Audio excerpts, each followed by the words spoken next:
ঘড়িতে এখন বাজে ভোর 5:15। সিস্টার আমাকে 6টার মধ্যে রেডি করে ওটিতে নিয়ে যাবেন। সকালে উঠেই আগে স্নান সেরে ফ্রেশ হয়ে নিয়েছি।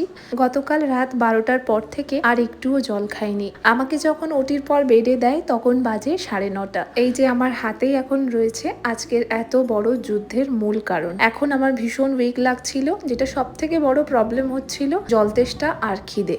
স্যালাইন তো চলছিলই, আমাকে জল দিয়েছিল দুপুর 12টার সময়, আর তারপর 1টার সময় একটু চিকেন স্যুপ দিয়েছিল।